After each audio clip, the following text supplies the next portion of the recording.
Avon Resources Limited is a gold exploration company with significant projects in British Columbia and the Yukon. Trading on the TSX Venture Exchange, symbol ABN, and the OTCQB, symbol ABNAF. Surrounded by world-class gold deposits and mines, Avon's 23,000 hectares Forest Kerr Gold Project is located in the heart of the Golden Triangle in northwestern BC. For more information, visit us at avonresources.com. Welcome to the Goddard Report. Comments made on the Goddard Report and TalkDigitalNetwork.com are an expression of opinion only. Here is Jim Goddard. My guest is Kris Sims, BC Director of the Canadian Taxpayers Federation. Her website, taxpayer.com. Welcome back to the show, Kris. Thank you so much. Kris, the federal budget, good budget, bad budget for taxpayers? A horrific budget. They've basically just given up on the deficit and on the debt. It's now over $1 trillion and running up fast. I did a word search, so if you have an electronic file for folks who don't use these programs much, if you have an electronic file, you can just hit Control F on your keyboard and look for phrases. I looked for balanced budget, back into balance, any language like that, zero. Mentioned 0 times. The document is more than 700 pages long, and 0 times. So, unfortunately, it looks like they're going to be spending as if there's no tomorrow, with no path back to balance whatsoever, for as long as they're in. And I wish I could sugarcoat it. I wish I could say, oh, here's some good points or some not so bad points, but I can't. It's expensive, and they're blowing a lot of money, and they see no end in sight to stop blowing it. Well, friend of the show, Ted Dixon from Inc. Research, pointed out the interest that we're going to be paying on this is 5 times as much as what they want to spend on child care. $8 billion roughly versus $30 billion a year on interest. How many programs could we launch in Canada for $30 billion? Just think, so initially we were thinking we were going to have a deficit of $13 billion here in BC. I think that was 3 St. Paul's hospitals. So yeah, do by times 10, that's like 10 St. Paul's hospitals, like built from the ground up and ready to go. It's staggering. And so that money is going to what? International money lenders and traders and bondholders, instead of actually going into programs that we need here in Canada, or going back into taxpayers' pockets, or it's just mind-boggling. And again, what's really disturbing is that there isn't this kind of, oh, I'm sorry, but we need to spend right now, but we're going to get right back to being very fiscally prudent as soon as we possibly can. There was no language like that whatsoever. In fact, if you raise the issue of fiscal prudence now in Ottawa, you're seen as not part of the cool kids. It's really, really upsetting. And so, by contrast, the budget here in BC looks a lot better. It's still awful, but it's not nearly as horrific as it is in Ottawa. And I think the only way that's going to change is if people start phoning their members of parliament, especially if they happen to be within the Liberal Party because they happen to be in government, and tell them that you do care about the debt and the deficit, and that you want to see spending restraint come back into the play soon. Because right now, they're going off of public opinion. They think that most of Canada does not care one fig about debt or deficits. And so they're going to keep spending. And this is the key part. This isn't, by this time, with this amount of debt, forget about it. It's not even our money anymore. They're putting all of this spending on your kid's credit card and your grandkids' credit cards. If you're not cool with that, you phone these MPs. Well, under the Conservatives, the federal finance minister Oliver said, we don't care. This is going to be put on the cost will be passed on to the grandkids, and he was chewed out for telling the truth. But it looks like they really don't care. They're not going to just kick the can down the road. They're going to kick it around the corner, over the river, and into the next time zone. Yes, exactly. Maybe a different timeline, or over the moon. Who knows? It's one of those, usually they'll try to give lip service at least to fiscal stability, or being, responsible of, sitting around the kitchen table and figuring how to pay your bills. None of that. There's none of that language in this document. I encourage anybody to go try to read it. It reads like a poli-sci document from university. It doesn't read like a budget document that is dealing with calculations, ratios, math, tax rates, getting back to balance, showing the graph on how we're going to get back to balance, the income versus revenue, like all those serious measurements that we get at a budget time. Most of it is just political language that's shoved in there amongst the rest of the calculations. I hear from some unnamed Liberal MPs are against oil and gas exploration. They're against BC's biggest agricultural export, aquaculture, farmed salmon, and other aquacultural goods. Those are three giant moneymakers for Canada, and they're against it. How do you feel about that? These are things that make money for Canada. They don't cost us money. Exactly, and your example with oil and gas is perfect. We can use the Kinder Morgan pipeline as the perfect fable here, the warning parable. So we had a private company that owned the pipeline that still is there from Edmonton to Burnaby. They were twinning it. They got permission to do it. They got 5 years of green lights from various levels of government. And because the Trudeau government dragged their feet for so long and ragged the puck, the company gave up. They were going to spend all of those nickels were going to be theirs. All of that money was theirs they were spending. They walked away because of this incompetent government that is blockading pipelines and strangling our natural resources and left it. And so the government said, okay, well, I guess we'll own it now. So now the taxpayers own the thing. And nobody asked us. So it's a gigantic mess, and now it's our responsibility to get the thing twinned. The best thing the government can do is keep taxes as low as possible and get out of the way. Allow for our natural resources, like you just mentioned, to do their thing. They employ people, that provides income taxes. They, of course, go out and spend money. They can afford their trucks and their homes and their groceries. That stimulates the economy. It's a win-win all round. But no, they would rather blockade and drag their feet and tinker and then jack up taxes and then sniff around about an idea of universal basic income, which they're still talking about. How's that going to be paid for if there aren't oil and gas royalties? Great question. Honestly, where is this money going to come from? If they're not going to allow for our natural resources like oil and gas and to do their thing, mining, logging, all of that stuff, to do their thing and to actually generate wealth, where does the government think that money for a universal basic income is going to come from? Folks are personally tapped out. More than 40% of Canadians, when asked by MNP, a research group, said that they're within $200 every month of not being able to pay their own bills in their own homes, let alone staring down this massive national debt. So they need to do the opposite right now. We need fewer gigantic big government spending programs, not more. So, and now they're announcing daycare, but that's going to be on top of the child payments that they're sending out. They're not replacing it. It's just completely mind-boggling of where they think this money is going to come from while they're choking off natural resources with the other hand. We'll have more with Kris Sims right after this. Engineer Gold Mines is focused on the exploration and development of the historic high-grade Engineer Gold Mine situated 32 kilometers southwest of Atlin, British Columbia. Engineer Gold Mines is fully permitted for surface and underground exploration with the drill program now underway. Engineer Gold Mines Limited trades on the TSX Venture Exchange, symbol EAU. For more information, please visit us at engineergoldmines.com. Welcome back. We're speaking with Kris Sims. Kris, were you kind of gobsmacked, set flat on your butt, knocked hard into a concrete wall by a blindside block when you heard the Conservative leader say he was in favor of a carbon tax? Yeah. I'm one of those cheerful people who, once I'm angry about something, but I sleep on it, I don't wake up angry, I wake up purposeful. I can just, use it to do something. I'm still angry. And it was about a week ago. This is a gigantic broken promise. There's no two ways about it.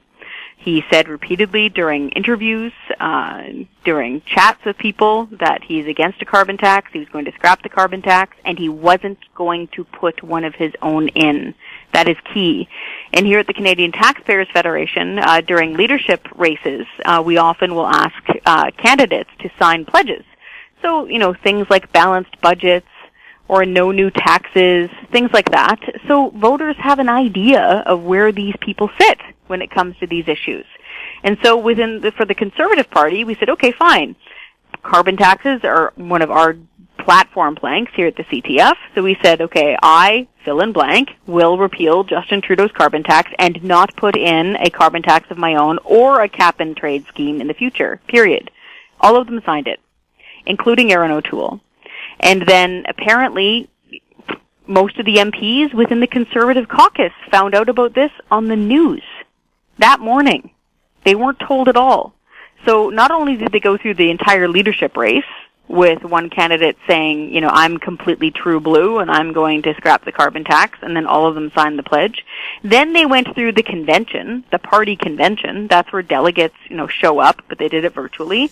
They talk about issues, they debate, they vote on stuff. Nary a peep about this. Nobody brought this up. It wasn't an issue. The Conservatives were always opposed to a carbon tax, period.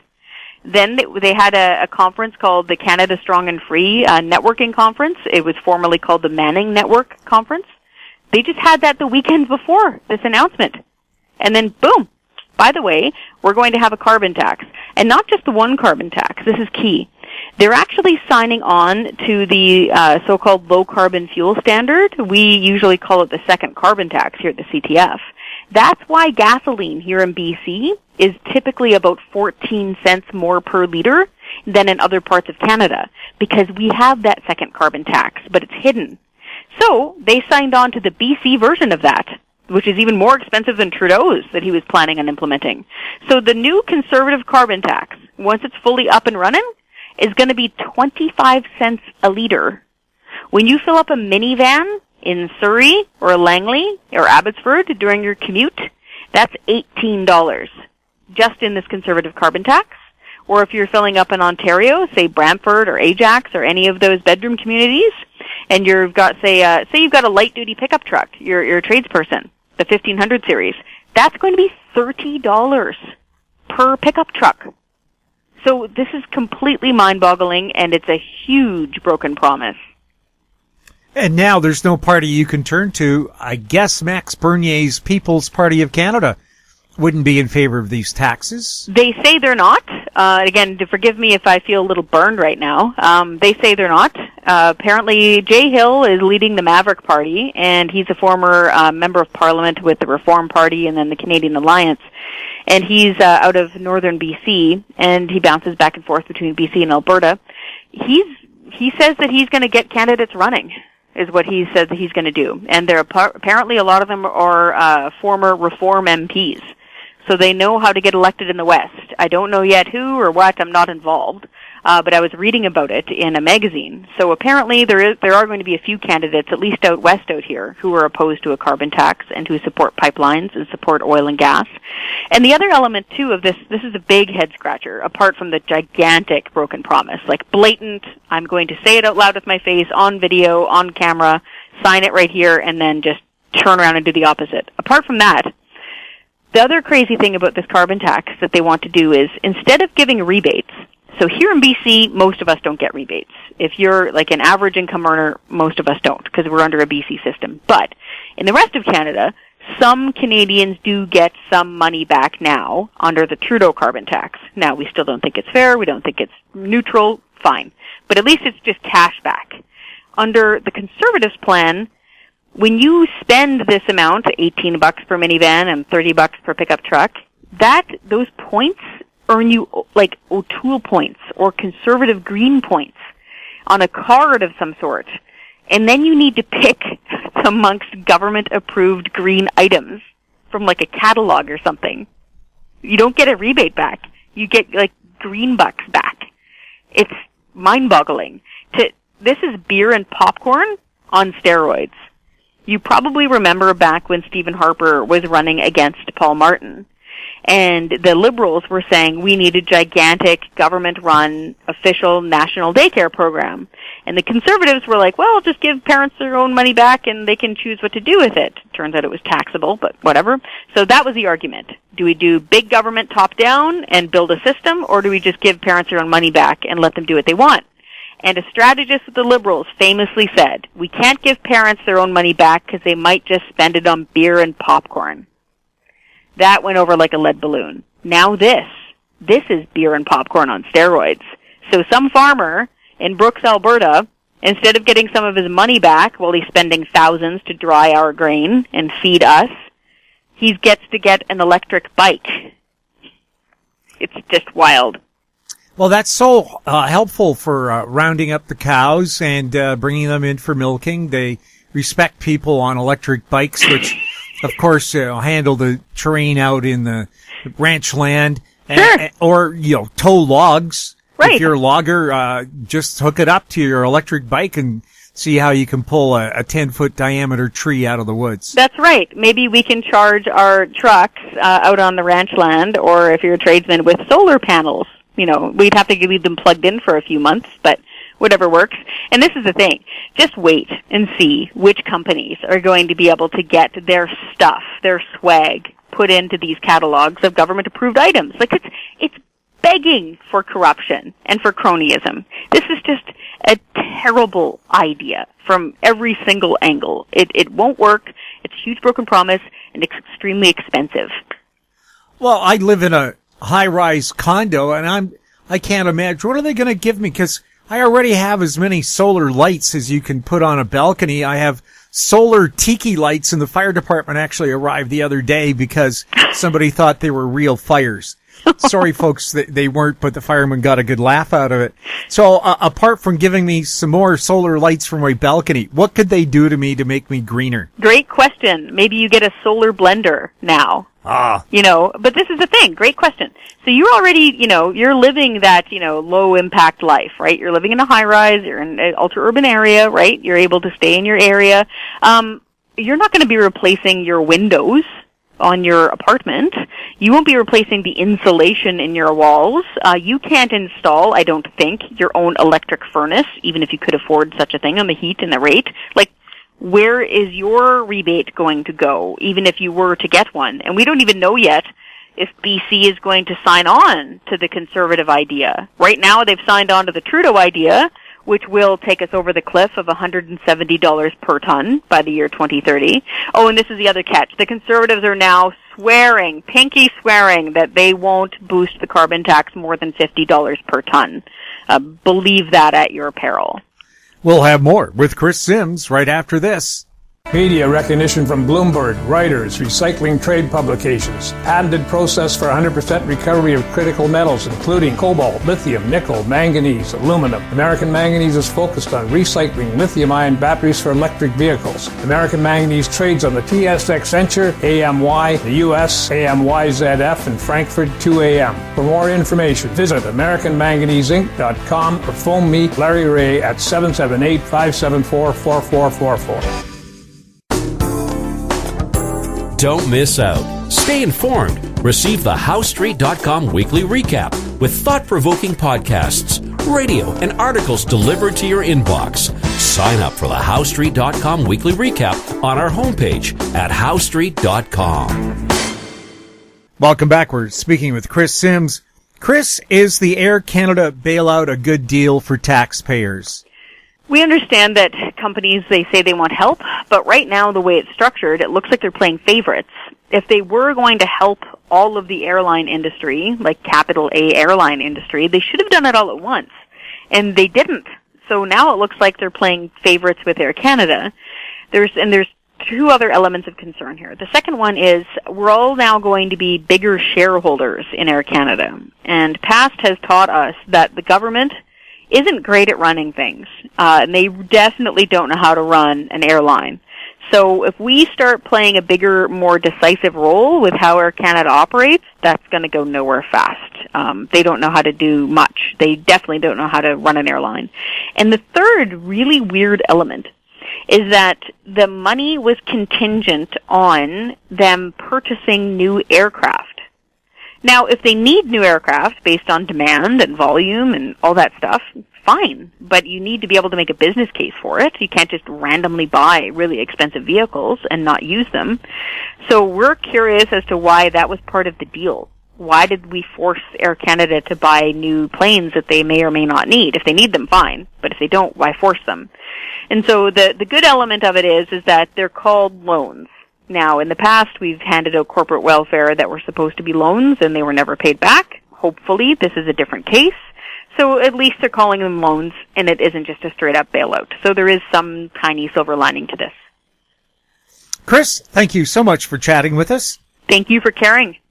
My guest has been Kris Sims, BC Director of the Canadian Taxpayers Federation. Her website, taxpayer.com. Is there a way for concerned citizens to get a hold of you, Kris? Absolutely. I would love to hear from them. You can send me an email. It's ksims, so the letter KSIMS, at taxpayer.com. That's my email.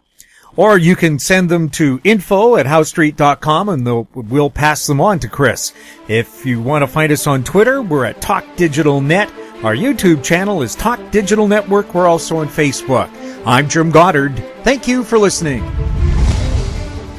Comments made on the Goddard Report and TalkDigitalNetwork.com are an expression of opinion only. The Goddard Report is available online and mobile at TalkDigitalNetwork.com. The Goddard Report is a production of How Street Media Incorporated.